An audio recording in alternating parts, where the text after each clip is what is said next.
सुख म्हणजे नक्की काय असतं? मालिकेच्या महा एपिसोडच्या भाग 1 मध्ये आपण पाहणार आहोत. नित्या होळीला हात जोडत असते. त्याच वेळेला लवली तिला म्हणतो, की आज आपली होळी पेटवण्याचा मान गावच्या नित्या मॅडमचा आहे. त्याच्यामुळे नित्या मॅडम तुम्हाला मी विनंती करतो, की तुम्ही प्लीज ही होळी पेटवा. कारण तुम्ही गावच्या विकासासाठी काम करत आहात. हे ऐकल्यानंतर पाहुणीची खूपच चिडचिड होत असते, कारण पाहुणीला होळीचा मान मिळालेला नसतो. त्याच वेळेला नित्या म्हणत असते, की "नको, लवली मला होळी पेटवण्याचा मान नको आहे." तेव्हा नित्याकडे तो बघतच राहतो आणि नित्या म्हणते, की "मला होळीचा आणि आगीची खूप भीती वाटते. म्हणूनच मी मागे उभी राहते वाटलंस, पण मी ही होळी पेटवू शकत नाही. कारण मला आगीची खूप भीती आहे." हे ऐकल्यावर सगळेजण तिच्याकडे बघतच राहतात आणि त्याच वेळेला आता अधिराज हा तिच्याकडे बघत राहतो. कारण दोघांचेही जे काही गोष्टी असतात त्या सेम असतात. नंतर लवली गपचूप बघत राहतो, कारण त्यालाही कळलेलं असतं, की ही नित्या म्हणजेच गौरी आहे आणि अधिराज म्हणजे जयदीप आहे. त्यानंतर रागाने जयदीप तिच्याकडे बघतच राहतो. नित्या मागे जाते, तेव्हा लवली म्हणतो, की "बरं पाहुणी, तुला आम्ही काही नाराज करणार नाही. आता होळी पेटवण्याचा मान तू घे." पाहुणी म्हणते, की "नको आहे मला मान." मग तिने नको म्हटल्यावर शेखरदाजींकडे लवली म्हणतो, की "तुम्ही होळी पेटवा, कारण तुम्ही गावचे नवीन सदस्य आहात." तेव्हा शेखरदाजी तो मान स्वीकारतात आणि होळी पेटवतात. त्याच वेळेला होळी पेटवल्यानंतर सगळेजण आता होळीला हात जोडतात आणि होळीला आता सगळेजण बोंबा मारायला लागतात.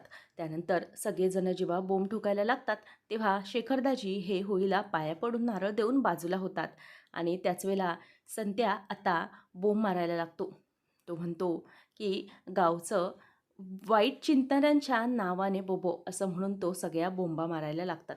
सगळेजण आता बोंबाट मारायला लागल्याबरोबर विमलला हसायला लागतं. वेगवेगळी नावं घेऊन बोंबा मारायला लागल्यावर सगळेजणच खूप हसत असतात. त्याच वेळेला आता अधिराज हा बाजूला बसलेला असतो. पाहुणी तिथेच उभी असते आणि त्यानंतर अधिराजला खूपच राग येत असतो. पाहुणी देवापुढे हात जोडत म्हणत असते, की या होळीच्या निमित्ताने आम्ही दोघंही एकत्र येणार आहोत आणि जशी होळीची अग्नी आहे तसंच आम्ही अग्नीभोवती 7 फेरे मारणार आहोत आणि अधिराज आणि मी कायमचे लग्नबंधनात अडकणार आहोत. त्याच वेळेला इथे आता नित्याला सगळं आठवतं. नित्याला तिने अधिराजसोबत केलेला विश्वासघात आठवत असतो आणि ती होळीला हात जोडून म्हणत असते, की माझ्यातल्या सगळ्या वाईट विचारांचा या होळीमध्ये नाश होऊन जाऊन दे आणि अधिराजच्या बाबतीत जे काही मी वाईट वागले त्याचाही या सगळ्यामध्ये निचरा होऊन जाऊन दे, असं ती म्हणत असते. त्यानंतर इथे शालिनी बसलेली असताना तिला सततचे गौरीचे आवाज ऐकू येत असतात. ती म्हणते, की या तुझ्या आवाजांना आता मी काही घाबरणार नाही, हे लक्षात ठेव. तू काहीच केलंस तरीही मी काही घाबरणार नाही. त्याच वेळेला आता तिला समोरून नित्या म्हणजेच गौरी येताना दिसते. आता गौरी ही तिच्या हातामध्ये होळीची काठी घेऊन आलेली असते आणि नित्या म्हणते, की "तू काय म्हणतेस मला प्रत्येक वेळेला? तू मला आवाजाने घाबरवत होतीस. आता तू मला काही समोर येऊन घाबरवण्याचा प्रयत्न करतेस का?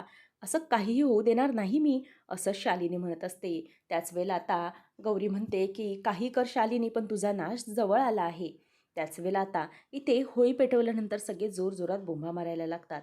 त्यानंतर अधिराज हा बसलेला असताना नित्याने त्याचा केलेला विश्वासघात त्याला आठवत असतो.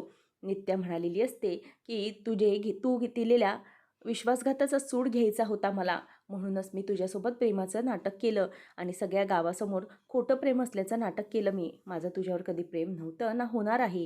हे ऐकून आता अधिराज उठतो, समोर येऊन उभा राहतो आणि जोरात नित्या अधिकारी असा आवाज देतो आणि तिच्या नावाने आता तो बोंब मारायला लागतो. नित्य अधिकारी आणि पुढे तो बोंब ठोकायला लागतो. हे बघितल्यावर सगळेजण तिच्याकडे धक्क्यानेच बघत राहतात, कारण तो खूप जोरजोरात बोंब मारत असतो आणि हे पाहिल्यावर ती लवली आणि शेखरदाजी या दोघांनाही खूप वाईट वाटत असतं. अधिराज अशा प्रकारे बोंब मारत असतो, पण त्याच्या डोळ्यामध्ये पाणी येत असतं आणि ते सगळं पाहून नित्याच्या देखील मनाला घरं पडत असतात. आता नित्या त्याच्या बाजूला येऊन उभी राहते, मात्र अधिराजच्या डोळ्यातलं पाणी तिला दिसतं. त्यानंतर आता नित्या म्हणते, की "थांबलास कशाला?" अधिराज थांबतो तेव्हा म्हणते, की "थांब ना, कशाला तू हे सगळं करतोयस? जर तुला बूम ठोकायचीच असेल तर ठोक तू माझ्या नावाने, काहीच हरकत नाही आणि तुला जर तसं वाटतच असेल तर तू तसं करू शकतोस." तेव्हा मग आता अधिराज म्हणतो, की "हो, काय करू शकतो दुसरं मी? विश्वासघात केलेल्या माणसाचा या सगळ्या होळीमध्ये नाश व्हायला हवा असतो. म्हणूनच पुन्हा मी बोंब ठोकतोय. तुम्ही तर विश्वासघातच केला आहे." असं म्हणून तो आता पुन्हा बोंब मारायला सुरुवात करतो. आणि त्यानंतर नित्याच्या डोळ्यातही आता ते सगळं बघून खूपच पाणी येतं. अधिराज पुन्हा थांबतो. नंतर ती म्हणते की तू हे जे सगळं करतोयस ना, त्याचा मी राग नाही मानून घेत आहे. कारण तू जर माझ्या नावाने इथे होळीच्या दिवशी बोंब ठोकलीस तर माझ्यातल्या वाईट गोष्टींचा या सगळ्यामुळे नाश होऊन जाईल आणि माझ्यातली चांगली नित्या बाहेर येईल. तू जे काही सगळं करतोयस ते मी कुठलंही वाईट अर्थाने घेत नाही. उलट हे सगळं चांगलंच होणार आहे आणि माझ्यातल्या सगळ्या वाईट गोष्टींचा, तुझ्याबरोबर केलेल्या विश्वासघाताचा आणि तुझ्या मनातल्या माझ्याबद्दलचा तिरस्काराच्या या होळीमध्ये नाश होईल, असं आता नित्या म्हणते. आणि असं म्हणून ती तिथेच उभी असते आणि नित्या आता तिथून निघून जाते. तेव्हा राज तिच्याकडे बघत राहतो. शालिनी गौरीचा आवाज आलेला असतो म्हणून धावत धावत आता जंगलापर्यंत येऊन पोचते आणि ती खूपच थकलेली असते. आजूबाजूला बघते तर तिथे कोणीही नसतं. तिला धाप लागलेली असते. ती तिथेच थोडा वेळ थांबते आणि मात्र समोर तिला झाडाला बांधलेले जयदीप आणि गौरी दिसतात. आता गौरी जोरजोरामध्ये जयदीप जयदीप असं ओरडत असते आणि तिच्या अंगाला खूपच लागलेलं असतं आणि इथे अधिराज म्हणजेच जयदीप ओरडत असतो. ती स्वतःच्या कानाला जोरात हात लावून घेते आणि म्हणते की नाही, हे नाही होऊ शकत. आणि आजूबाजूला बघते तर तिथे कोणीही नसतं. तिला हा दोघांचाही भास झालेला असतो. त्यानंतर पुन्हा तिला बाकीच्यांचे आवाज येतात. देवकी, शालिनी वहिनी अशी ओरडते. हे सगळे भास आता तिला व्हायला लागतात. त्यानंतर ती पुन्हा तिकडे धावते. धावल्यानंतर दुसऱ्याच वाटेला पुन्हा येऊन गौरी उभी असते आणि म्हणते की शालिनी, किती पळशील? शालिनी वहिनी, तू पळू शकणार नाहीस, कारण तुझा शेवट आता जवळ आलेला आहे. आम्ही दोघंही तुझा शेवट आता तुझ्यासमोर घेऊन आलेलो आहे, असं ती ओरडायला लागते. त्याच वेळेला त्यांना परत पाहून शालिनीचा थरका पडतो. जयदीप म्हणतो, तू इथेच आम्हाला मारून जाळलं होतंस ना, आम्हाला त्रास दिला होतास ना तू. आता तुला काही आम्ही सोडणार नाही, असं सगळं जयदीप बोलून दोघंही तिच्याजवळ येत असतात. आता शालिनी उभी असताना जयदीप व गौरी दोघंही तिच्या जवळ येतात आणि म्हणतात की इथेच आता आम्हीही तुला जाळून मारणार आहे आणि तुझा शेवट आता जवळ आला आहे. होळीच्या दिवशी वाईटाचा आता अंत होणार आहे, असं सगळं ती म्हणते आणि तिच्याजवळ ती आगीची काठी घेऊन जाते. आणि त्याच वेळेला कानाला हात लावून ती नाही असं ओरडते. तितक्यात ती आजी म्हणजेच ती भविष्य सांगणारी आजी असते, ती येते आणि म्हणते की काय गं, तुला काय वाटतंय की हे सगळं तुझी पाठ सोडणार? नाही, आता लवकर तुझी सुटका होणार नाही बाई. आता काय, तुझा शेवट जवळ आलेला आहे हे तुला बी जाणवलंच असेल. म्हणून लक्षात ठेव, कधीही काही वाईट केलंस त्याचं वाईट तुला येणारच आहे. म्हणूनच आता तयार राहा कुठल्याही गोष्टीसाठी. तुझ्या मनगटात बळ आहे पण ठीक आहे, पण जी नियती आहे ना ती खूप वाईट खेळ खेळत असते आणि त्या नियतीमुळेच आता तुला तुझी जागा बरोबर कळणार आहे. भूतकाळ आता तुझ्या समोर येऊन उभा राहणार आहे आणि तू काहीही करू शकणार नाहीस. शालिनीला धक्काच बसतो की हे सगळं या आजीला कसं काय माहिती. आजी आता म्हणते की नियती सगळे खेळ खेळणार आहे, मी निघते, असं म्हणून ती आता हसत हसत जायला निघते आणि तेवढ्यातच ती गायब देखील होते आणि शालिनी तिथेच बसून घाबरलेली असते.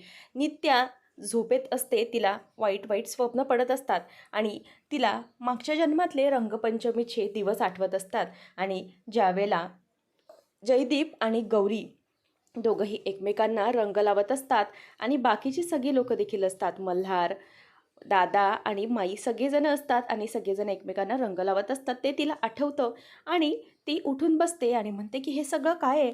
मला पुन्हा वाईट वाईट भास व्हायला लागलेले आहेत. तिथे स्वप्नामध्ये तर तो अधिराज होता, पण तो नव्हता आणि मी देखील होते, पण मी ती नव्हते. हे नेमकं सगळं काय घडत आहे मला खरंच कळत नाही. या सगळ्याचा काहीतरी संदर्भ लागला पाहिजे, नाहीतर मी वेडी होईन या सगळ्या भासांमुळे. मला आता हे सगळं अधिराजलाच विचारलं पाहिजे की नेमकं काय आहे. त्याच्यासाठी अधिराजला मी रंग लावणं गरजेचं आहे आणि त्यानेही मला रंग लावला पाहिजे. आता त्याच विचाराने गौरी उठते आणि इथे ईशान हा जंगलामध्ये झोपून नुकताच उठलेला असतो. त्याच्या आजूबाजूला दारूच्या बाटल्या असतात. रावसाहेब देखील तिथेच झोपलेला असतो. ईशान आता उठतो आणि म्हणतो की हा काय झोपलाय अजून, आणि आजूबाजूचे लोक बघतील तर काय म्हणतील. तो आता त्याला पाय मारून उठवत असतो. अहो रावसाहेब, उठा उठा, पण तो काही उठत नसतो. नंतर तो म्हणतो की आज रंगपंचमी आहे, गावात सगळे लोक जमले असतील, कोणी जर बघितलं तर प्रॉब्लेम होईल.